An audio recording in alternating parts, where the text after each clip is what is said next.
Hello and welcome.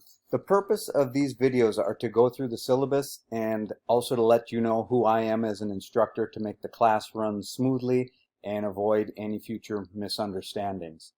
I will have you fill in the blanks to questions that come up during the video as your first official assignment for the semester. Here's an example of what that questionnaire looks like, only yours will have more questions on it. If you are with me in a class right now, you should have one of these in front of you.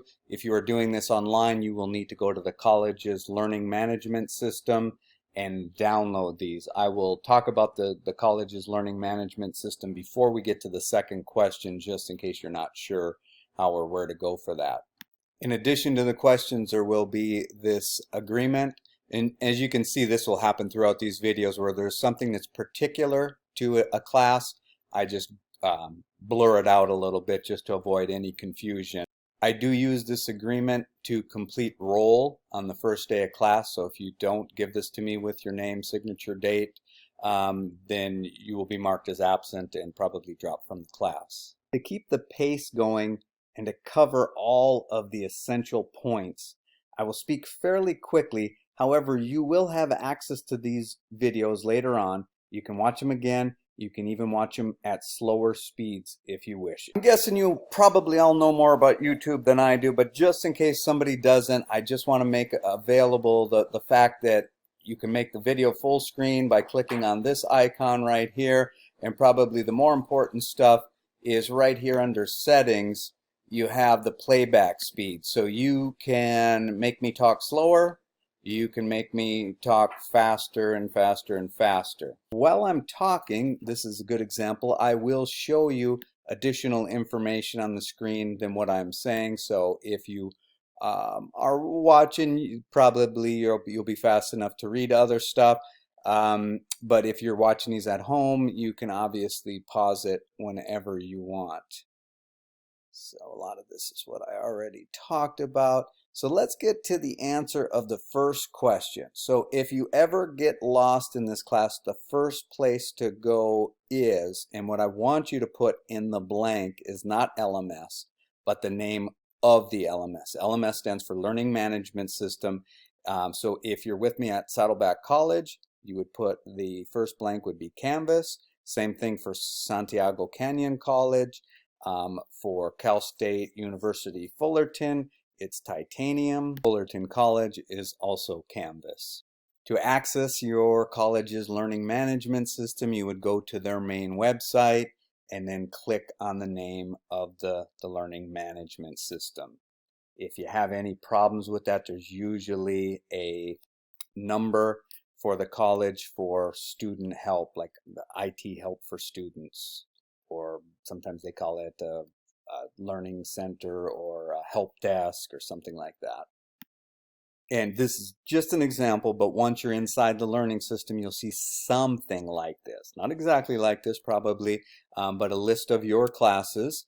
And then you just click on the class that you're in with me.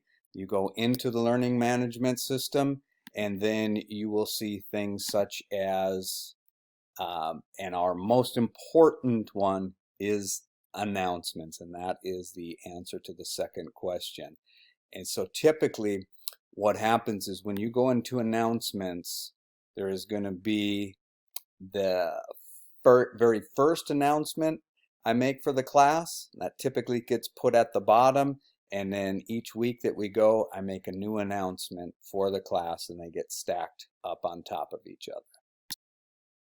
So let's get on with who I am as an instructor so you have a good idea what to expect for this class. I really do enjoy teaching. I don't do it for the money.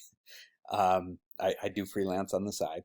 I want both you and I to have a positive experience this semester. I really want to be a nice guy. I am by nature a nice guy, but that does change if I feel like I'm being taken advantage of, or you're trying to work me. And I'll give you some examples of that. I'm a big believer in using the new technology that keeps becoming more and, well, I should say better and better each day, more ways to use it. And one of the things that I think really helps all students or make the playing field equal for students is video learning. So one example would be if I take the time to make a video and post it on your learning management system, an announcement that it is a requirement for you to watch it. I expect when you come into class the next time to apply that you will have notes in front of you that are based on what you're doing. Now, if you are so intelligent that you don't need notes and you're doing fine, I'm not going to ding you for not having notes. But if you ask me for help, the first thing I'm going to ask is if you watch the video, and if you're struggling and you don't have notes in front of you from the video, I'm going to try to help you. But if I get the feeling that you're just trying to work me because you didn't watch the videos, then I am going to shut that down. That's not fair to the other students who I could be helping with what I'll say is legitimate questions where they've already watched the videos and either they just don't quite understand something, maybe there's something in the videos that I could have explained better, maybe they're just trying to do something that's more advanced than what's on the video, what have you, but clearly the focus is on the students that are doing things right in the classroom. The other thing that's absolutely essential is that you are actually reading those announcements in the college's learning management system. I expect that you're going to go through them with me if it's a classroom class, each class, and that you're not going to leave the class unless you know what is due for the next class. In other words, that you understand what is posted in the announcements. If not, it's your responsibility to ask me. I know I'm not a perfect communicator, so if something is not understandable to you in those announcements, then ask. It's never a good excuse to come into class and say, I did not know what was due today. In fact, when I hear that, it really sounds disrespectful to me because I took the time to post it in Canvas. I'm sorry, it may not be Canvas or Titanium, but I gave you the opportunity to ask questions. And of course, if you're with me on an online class, then you would email or whatever form we have agreed upon for that class, put your questions to me.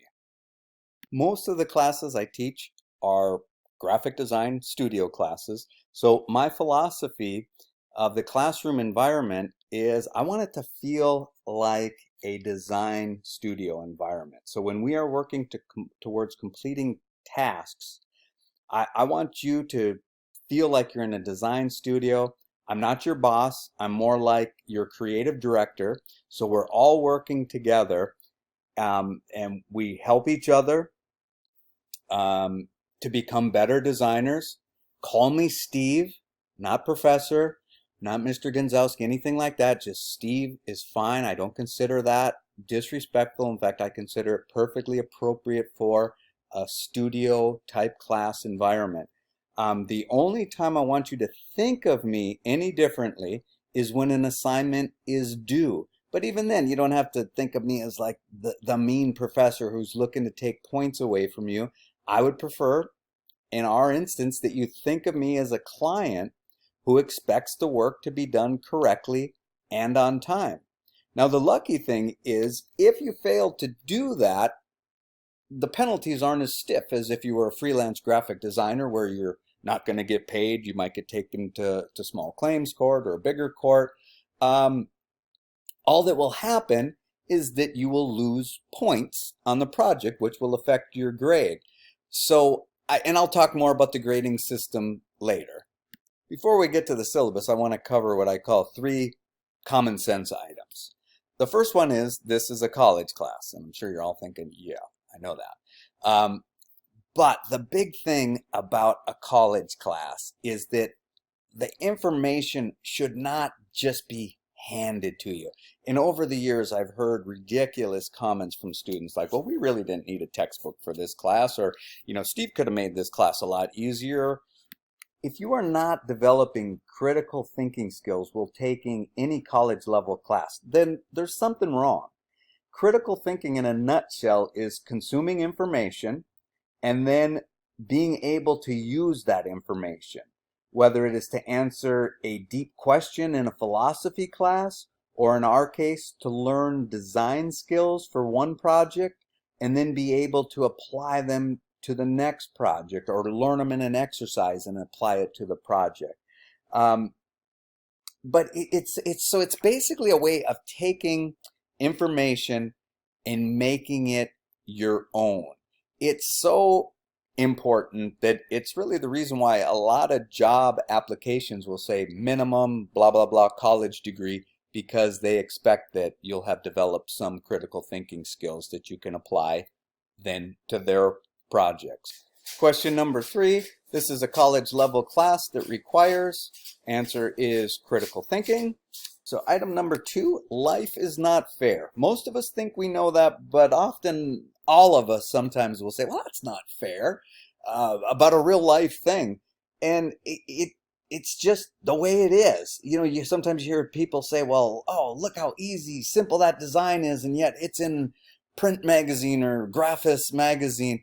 But that person thought of it. No matter how simple it is, it's effective and it's liked, and that's it. And sometimes we spend 40 hours and can't come up with anything that is as effective. Or some people can read 5 chapters in a history book in 25 minutes and be ready to take a test on it. And the others of us have to make flashcards and so on and so on. So no, life is not fair. We all learn at different rates. But the beautiful news is now with video learning, just about anyone can learn the things that are important to him or her. You might have to watch the video over and over. You may have to watch the video at 75% speed, but you can learn it as long as you have the ability to learn, which not all of us do, and that's not fair, right? We could say. Sometimes you just watch a bit of the video, stop it, take notes, then try it on the project or the software, and then just keep repeating that over and over. Once you learn a lot of the basics and it sticks, then you just need to refresh yourself. So the good news is most of us can learn just about anything we want. It may take some of us 40 hours, some of us 2 hours, but once you spent that time, typically the refreshes that come along in the software or whatever it is each year, not going to be that bad. Life is not fair. One example is that we all learn at different rates. I believe video learning really allows those who want it bad enough to learn just about anything. This may mean that you have to watch the instructional videos multiple times. Next is want a good grade. Kind of sounds like got milk. You know, that's probably the worst thing for teachers, is students that want to argue about a grade. I'm going to go over, you know, how all the grading works, and the fact that the learning management system will calculate your grade and you'll have access to your grades all semester. But really, it comes down to the simple thing, is knowing what is due and doing it on time. I've talked a little bit about this already. One of the main things I want to say regarding the videos is that I wouldn't make a 15-minute video to explain a topic that I could just explain in class in 5 minutes. The whole purpose of the videos is so that you can watch it, rewatch it, because for some people it's going to take 45 minutes, and for some people it'll take exactly the 15 minutes, or maybe less if you watch it at a faster speed. If I'm explaining something in class, even if you're not ready for that information yet, please stop what you are doing and take notes. Always bring earbuds with you to every class so that you can watch videos, again, at your own pace. And this is an actual true story here if you want. Before we move on, I just want you to know where the majority of the videos that I want you to watch and learn from will be posted. It's profsteveg.wordpress.com, and you have a tab here, instructional videos.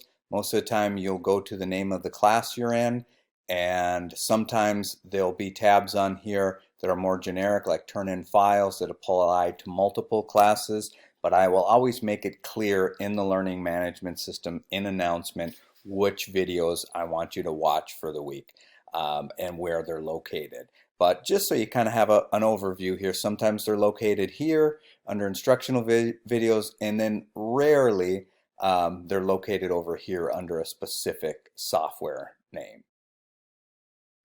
In the next video, we will start going over the syllabus.